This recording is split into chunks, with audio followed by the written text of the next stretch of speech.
60 years since voters approved the last Jackson College millage proposal, making it ask more than a dozen times since then. The millage that just failed would have helped pay for security and building upgrades. And tonight, students worry that they might have to foot some of that bill. Josh Sanchez caught up with Jackson College officials and has more for us tonight. Josh.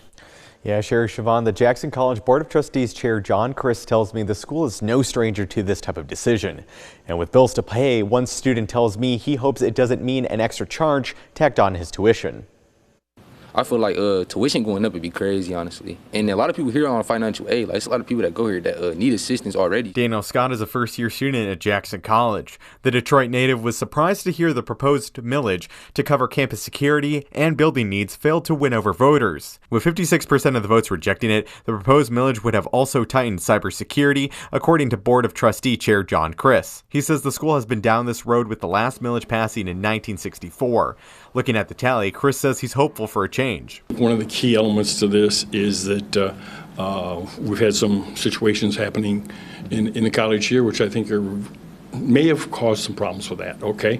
Although I know by looking at the numbers and so forth, this is the least number of difference between pluses and minuses, yes and no's. The blow comes after several meetings where both students and staff have voiced complaints of sexual harassment, discrimination, and how the school has handled those complaints.